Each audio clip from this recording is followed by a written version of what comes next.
Blessed are the poor. I'd like to have a bit of discourse with you, young man. This is Henry, Lord Capon's servant. Sorry, I don't know your name, my lady. This is Johanka of Zernov, Henry. Pleased to meet you. I know who you are. My companions here talked about you. And the stories were somewhat madcap, if you don't mind me saying so. Nothing more than a couple of silly misunderstandings. The pond, the stocks, and the gallows. Quite a nice series of misunderstandings, if you ask me. Your life was on the line more than once, young man. You're right, Father.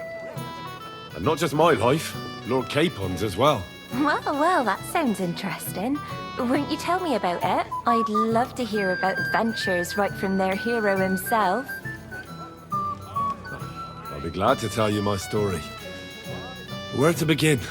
The best place to begin is at the beginning, isn't it? You're right, of course. That would be best. It all began one lovely day when we'd been on the road for ages. It's a long way from our home in Ratai. So we made camp by a pond to bathe a bit before presenting ourselves to the local lord. We didn't have time for that, because a band of cutthroats suddenly attacked us. They killed without mercy, and our men had no chance against them. We had no choice but to jump into the water and swim for our lives. I still don't know how I didn't drown. I can't swim, you see. Truly divine intervention, my son. God clearly wanted you to be saved. Truly shocking and terrifying. Tell me, what awful thing happened next? Well, what can I say? Nothing much apart from the fact they almost stuck me like a pig. No doubt, but that's just what interests me. We were saved by a good-hearted old woman. But later, we got involved in a tavern brawl. Well, the brawl was started by my Lord Capon, actually. Manual labor would have been too humiliating for him, you see. Even more humiliating than having the local guards pour, slops over us, it would seem. No, that is truly awful. But it's true. Everyone thought we were stinking vagabonds, which led to a whole misunderstanding. Bailiff Thrush put them in the stocks. Yeah, like I said, they took us for ragamuffins. Fair enough. But out with it now. Why did they punish you?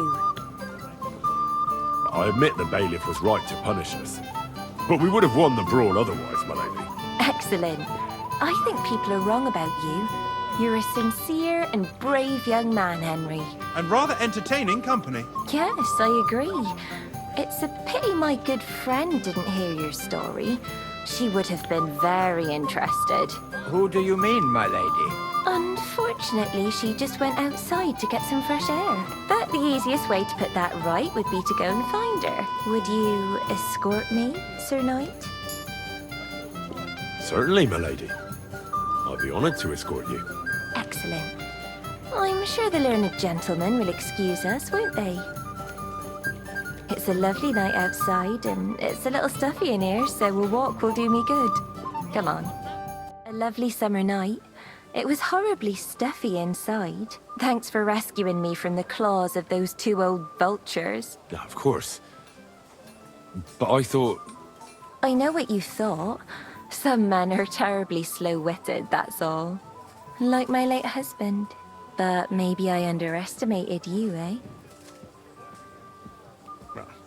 I don't think you're the kind to fall for pretty poems. Well. Finally an exception that proves the rule.